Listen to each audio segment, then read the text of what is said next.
Hi guys. അപ്പോൾ ഇന്നൊരു ഞായറാഴ്ചയായിട്ട് നമ്മൾ ചുമ്മാ ഇരിക്കുമ്പോഴാണ് ചിങ്കി രമ്യച്ചിയും വിളിച്ചിട്ട് നമുക്കൊന്ന് കോട കാണാൻ പോയാലോ എന്ന് ചോദിക്കണം. കേട്ട വാതി കേൾക്കാത്ത വാതി, നമ്മളപ്പം തന്നെ ഓക്കെ പറഞ്ഞു. അപ്പോൾ ചിങ്കിയും രമ്യച്ചിയും കൂടി വന്നിട്ടാണ് നമ്മളെ പിക്ക് ചെയ്തിട്ടുണ്ടായിരുന്നത്. അപ്പോൾ നമ്മൾ പോകുന്നത് വാഗമൺ റൂട്ടിലുള്ള പുളിക്കാനം എന്ന് പറഞ്ഞൊരു സ്ഥലത്തേക്കാണ്. അത്യാവശ്യം നല്ല രീതിയിലുള്ള മഴയുണ്ടായിരുന്നു കേട്ടോ. നമ്മളൊരു ആവേശത്തിന് ഇറങ്ങി പുറപ്പെട്ടാണെങ്കിലും ഈ മഴയൊക്കെ കണ്ടപ്പോൾ നമ്മൾ ചെറുതായിട്ടൊന്ന് ഡെസ്പ് അടിച്ചായിരുന്നു. പിന്നെ മഴയുണ്ടെങ്കിലാണല്ലോ കോടയുള്ളൂ. ആ ഒരു പ്രതീക്ഷയിലാണ് നമ്മുടെ യാത്രകൾ മുന്നോട്ട് പോയിക്കൊണ്ടിരിക്കുന്നത്. അപ്പോൾ മഴയൊക്കെ പയ്യൊന്ന് മാറി നമ്മളൊന്ന് റിലാക്സ് ചെയ്യാമെന്ന് വിചാരിച്ചു. ഒരു ഹോട്ടലിൽ കയറി ഉച്ചക്കത്തെ ഫുഡ് കഴിക്കാൻ വേണ്ടി കയറിയാണ്. അപ്പോൾ അവിടുത്തെ നല്ല അടിപൊളി ബിരിയാണി, ഊണ് ഇതെല്ലാം നമ്മൾ കഴിച്ചു. എന്നിട്ട് കുറച്ച് നേരം ഒന്നവിടെ വർത്താനമൊക്കെ പറഞ്ഞ് നിന്ന് കുറച്ച് വീഡിയോസും കാര്യങ്ങളൊക്കെ എടുത്തു. അത് കഴിഞ്ഞ് നമ്മൾ പിന്നെയും നമ്മുടെ യാത്ര അങ്ങോട്ട് തുടരുവാണേ. അപ്പം ഐഷു ബേബി ആണെങ്കിൽ ഫുൾ ഓണാണ്. ആൾക്ക് ചേട്ടനെയും കൂടി കിട്ടിയ സന്തോഷത്തിൽ ആൾ തകർക്കുമായിരുന്നു കിടന്ന് വണ്ടിയിൽ. അപ്പോൾ ഇവിടെ കാണാം നമ്മുടെ ആ ഫേമസ് ആയിട്ടുള്ള ആ ഒരു ട്രെയിനിൻ്റെ പെയിൻറ്റിങ് ചെയ്തിട്ടുള്ള ആ ഒരു സ്കൂള്. അത് നമ്മളൊരു ഫോറസ്റ്റ് പോലത്തെ ആ ഏരിയയിലേക്ക് കടന്നിട്ടുണ്ടായിരുന്നു. പിന്നെ നമ്മളൊരു ചെറിയൊരു ഗ്യാപ്പ് കിട്ടിയപ്പോൾ ഒന്ന് വണ്ടി ഒതുക്കി കുറച്ച് ഫോട്ടോസൊക്കെ എടുക്കാമെന്ന് വിചാരിച്ചു. ഒന്ന് ഇറങ്ങി.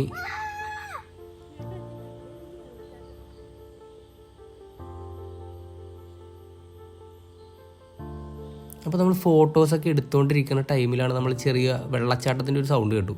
എന്നാൽ പിന്നെ അതും കൂടി ഒന്ന് കണ്ടേക്കാലാന്ന് വിചാരിച്ച് നമ്മളത് കണ്ടുപിടിച്ച് നടന്നത് വെള്ളച്ചാട്ടത്തിലേക്ക് എത്തി. അപ്പോൾ ഇതാണ് ആ വെള്ളച്ചാട്ടം. നല്ല അടിപൊളി വെള്ളച്ചാട്ടമാണേ.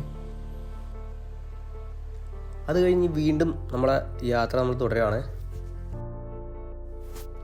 അങ്ങനെ കുറച്ച് നേരത്തെ ഡ്രൈവിന് ശേഷം നമ്മൾ ഹിൽ ഏരിയയിലേക്ക് എത്തിയിട്ടുണ്ടായിരുന്നു.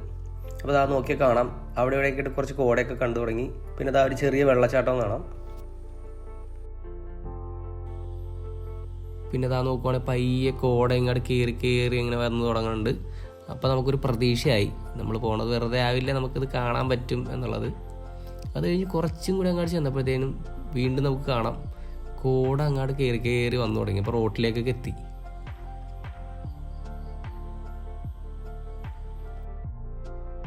എന്നാൽ നമ്മൾ വിചാരിച്ചു വണ്ടി ഒന്ന് ഒതുക്കാം. എന്നിട്ട് നമ്മൾ വണ്ടി ഒതുക്കി ഇറങ്ങി.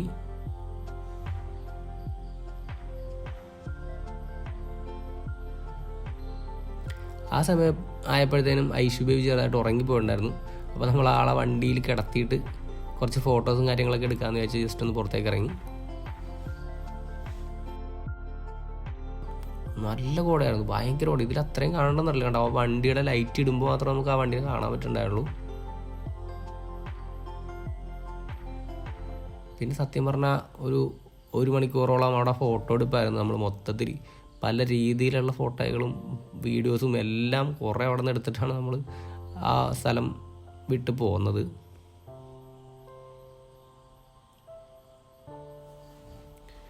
അപ്പോൾ പയ്യ ഐഷു ബേബി എഴുന്നേറ്റു നമ്മൾ പോകാൻ നേരമൊക്കെ ആയപ്പോഴത്തേനും. അപ്പോൾ ആളെയും കൂടി നമ്മളൊന്ന് പുറത്തേക്ക് ഇറക്കി കുറച്ച് ഫോട്ടോസും കാര്യങ്ങളും വീഡിയോസൊക്കെ എടുത്തു.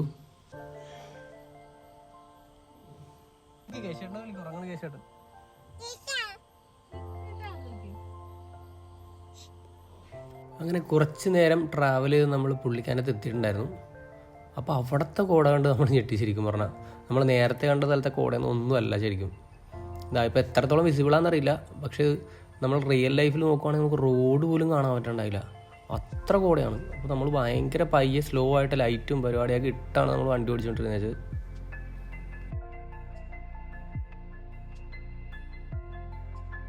ഇപ്പോൾ വീഡിയോ കാണുമ്പോൾ തന്നെ അറിയാം നമുക്ക് അടുത്ത് ഉള്ള സാധനങ്ങൾ മാത്രമേ കാണാൻ പറ്റുള്ളൂ. ദൂരെ എന്താണെന്ന് ഒരു 100 മീറ്റർ അപ്പുറത്ത് അല്ലെങ്കിൽ 50 മീറ്റർ അപ്പുറത്ത് എന്താണെന്ന് അറിയാൻ പറ്റുന്നില്ല. തൊട്ടടുത്ത് എത്തുമ്പോഴാണ് നമുക്ക് ഈ സംഭവങ്ങളൊക്കെ വിസിബിൾ ആവണത്. അത്ര നല്ല ഇതായിരുന്നു. അപ്പോൾ എന്തായാലും ട്രിപ്പ് വന്നത്, അതായത് കോട കാണാൻ വേണ്ടി നമ്മൾ വന്നത് വെറുതെ ആയില്ല. നമ്മൾ വിചാരിച്ചതിനെക്കാട്ടിലും കൂടുതലായിട്ട് നമുക്ക് കിട്ടിയിട്ടുണ്ടായിരുന്നു. അപ്പോൾ ഇതൊരു അടിപൊളി എക്സ്പീരിയൻസ്. ഭയങ്കര അത് എത്രത്തോളം പറഞ്ഞാൽ മനസ്സിലാവും എന്നുള്ളത് അറിയില്ല, പക്ഷെ ഇതൊരു അടിപൊളി എക്സ്പീരിയൻസ് ആണ്. തണുപ്പാകുമ്പോൾ പിന്നെ ഒരു ഐസ്ക്രീം കഴിക്കണമല്ലോ. അങ്ങനെ നമ്മൾ അടുത്ത വ്യൂ പോയിന്റിലെത്തിയപ്പോൾ എല്ലാവരും ഓരോ ഐസ്ക്രീമും മേടിച്ചു. അപ്പോൾ ഐഷു ബേബിക്ക് നമ്മൾ കുറച്ച് ഐസ്ക്രീം കൊടുത്തു.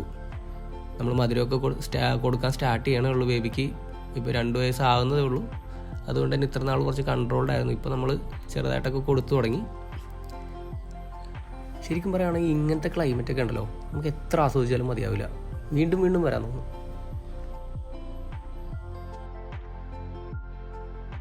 അത് കഴിഞ്ഞ് പോരുന്ന വഴിക്കാണെങ്കിൽ നമ്മൾ ഒരു കടയിൽ നിർത്തി വൈകുന്നേരത്തെ ചായയൊക്കെ കുടിച്ചു. അപ്പോൾ നല്ല മഴയാണ്. അതോടുകൂടി ഇന്നത്തെ പരിപാടി നമ്മൾ അവസാനിപ്പിച്ച് നമ്മൾ വീട്ടിലേക്ക് പോരുകയാണ്. അപ്പോൾ അടുത്ത വീഡിയോയിൽ കാണാം. ബൈ.